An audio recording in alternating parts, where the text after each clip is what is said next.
In the name of the Father, and the Son, and the Holy Ghost, thy name, Amen. We start today chapter 20 of the book of Revelation, part 2. We have learned something about the chapter 20th of the book of Revelation, part 1, and now today part 2 of the same chapter, trying to learn a bit more with the help of the Holy Spirit. In the last chapter, we talked a little about the dress of our forefather Adam and Eve, whose white dress was taken away. That is, it became dirty, torn away with many dirty spots, and with that dirty dress, he was not able to go to the God Almighty and talk to Him as he did before. And it is written that God clothed them with the leather clothes. What means that? We should learn it, know it in a better way, because we have different kind of explanations, as every Christian wants to translate the words of the scriptures. What is this? Surely white dress was not with them. They were not dressed with white linen. And the Apostle John, who wrote the book of Revelation, explains that white dress or white robe means the deeds of righteousness, right deeds, right good works done by a saint as advised by the Holy Spirit. So our forefather Adam and Eve, mother, lost their white dress, but they were given leather clothes. Leather is a good dressing, as we generally know, but it cannot last forever, and it is not equal to the white dress which they had before.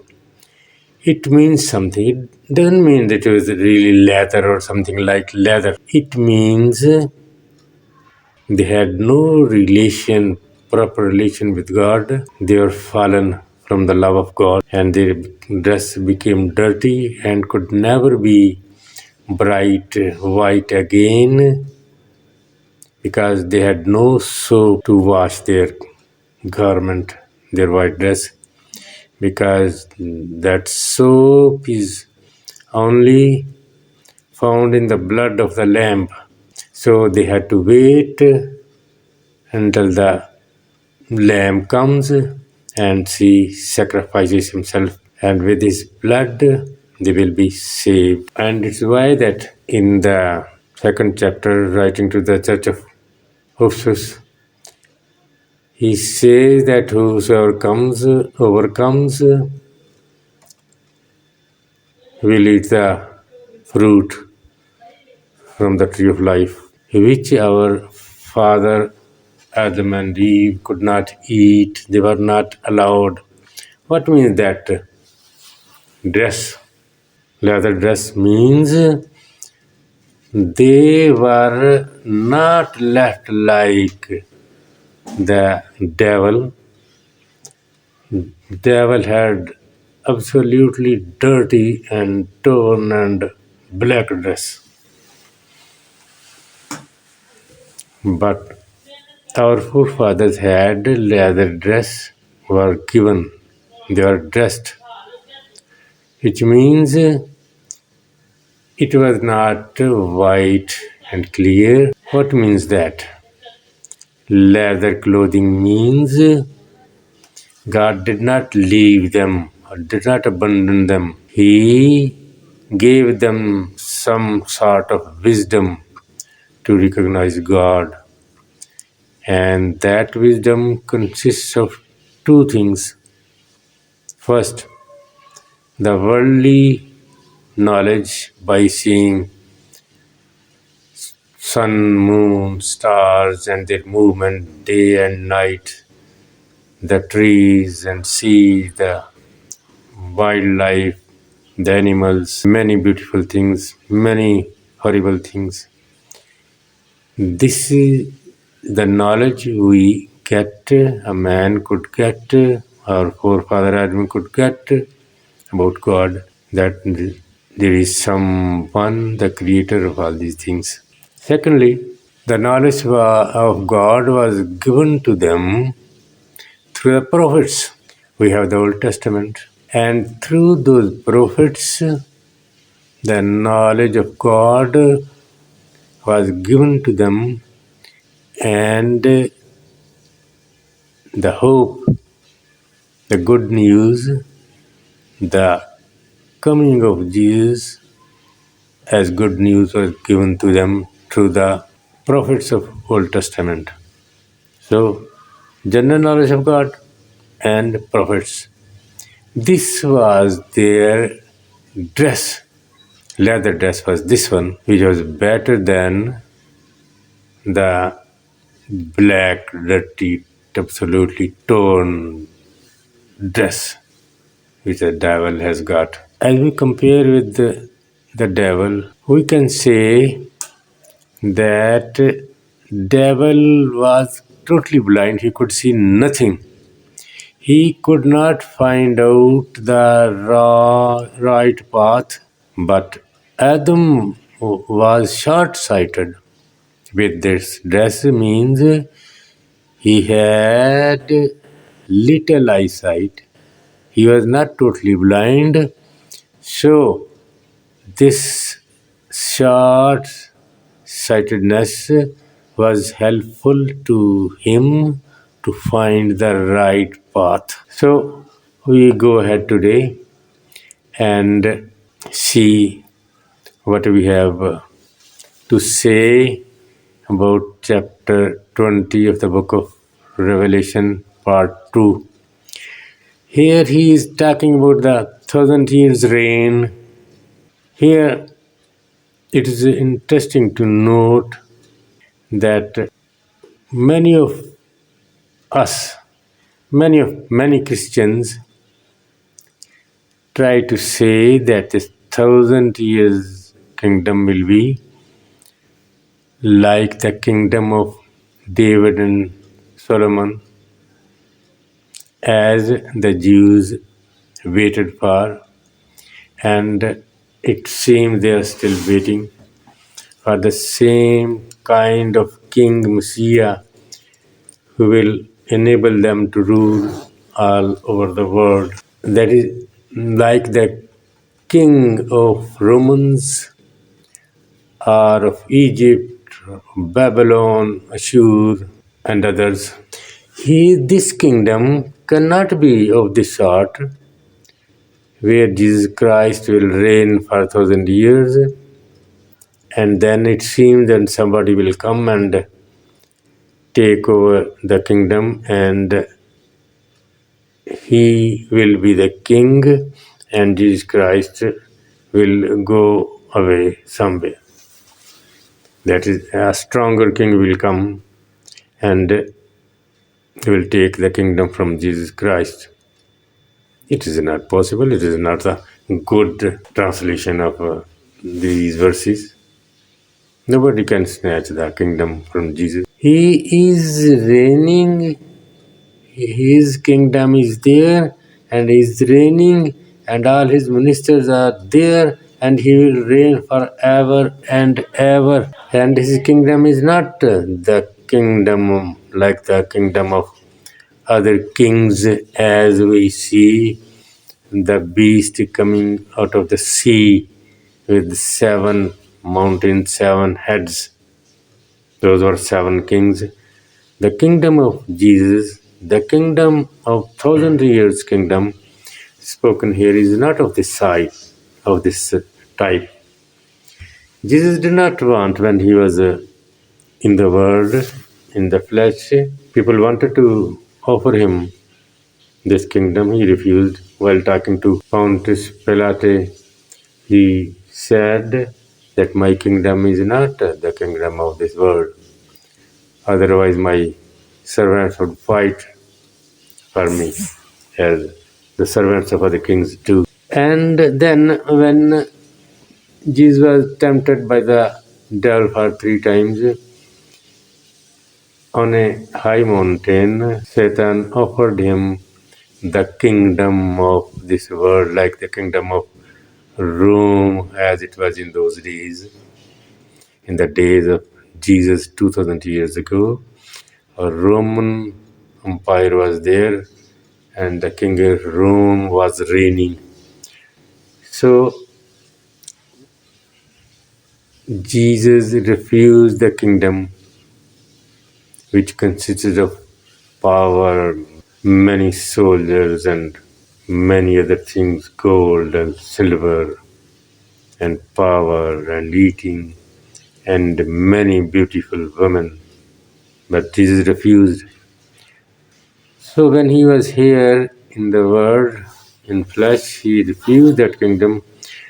Why would he like to have the same kingdom for 1,000 years? So it means that this 1,000 years is the kingdom of another sort.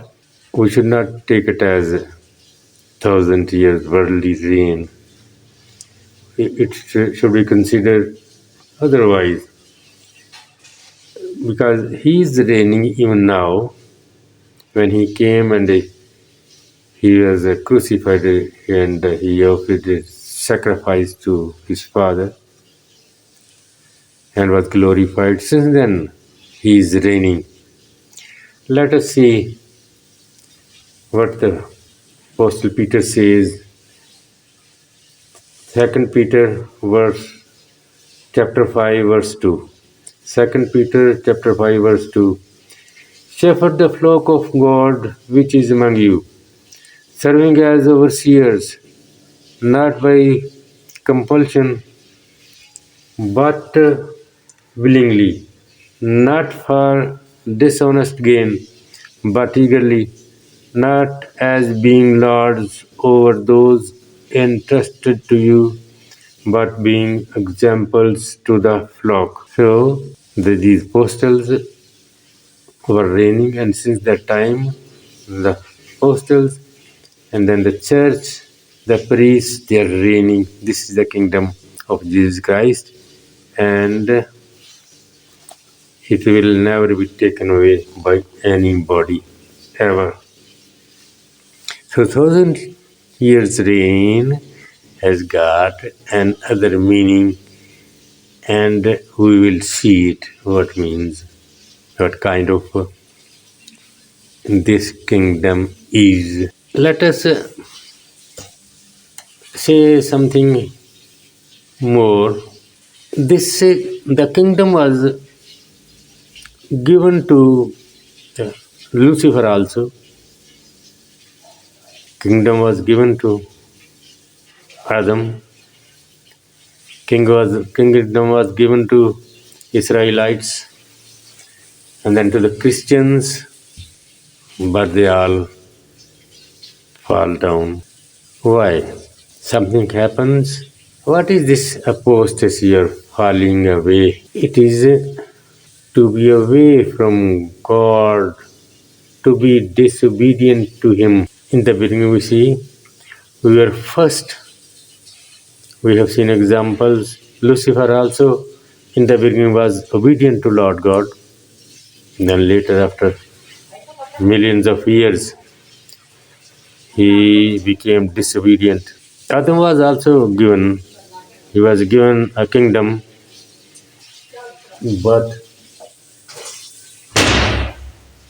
he also became disobedient. Let us see what is this falling away. Let us see in the book of Revelation, chapter 2, when he writes to the church of Ephesus, he says, I have a complaint against you. You have left your first love. Remember, therefore, from where you have fallen. That means whenever one is disobedient, he does not love the Lord God as he must, as he did at least in the beginning. This is the falling away means falling, going away from God, from his love. We said Lucifer was given the kingdom and he loved God. He was obedient, but then later he became disobedient. Our father Adam was given the kingdom similarly. And Israelites were given kingdom and they got David and Solomon. And even now they are waiting for a kingdom of the same sort they had as David and Solomon. Even some of our Christians do see this 1,000 years kingdom as the kingdom expected by the Jews in the Old Testament, but this is not correct as interpretation. So we will see, try to see, though difficult. 1,000 years means a specific period, a long specific period of reign of Jesus Christ. Let us see as we talk about the darkness also, and bottomless pit where is darkness. So to understand better, let us say that when there is rain, the kingdom of Jesus Christ, it is the kingdom of light. And whenever there is no kingdom of Jesus Christ, there is no kingdom of light, there is kingdom of darkness. So when there is kingdom of light, there is no kingdom of darkness. But when there is kingdom of darkness, there is no kingdom of light. I think we will slightly know better in this way. We see that the angel who bound the beast with the chains and put him in the bottomless pit and shut him up, and a seal put on it so that nobody can open it, nor he himself can come out unless 1,000 years are passed. It means for 1,000 years there will be kingdom of light, that is kingdom of Jesus Christ. And then he says it is important, he must be open for a short while when these 1,000 years are expired. For a short while means it is also a specific period when there will be no kingdom of light, there will be kingdom of darkness.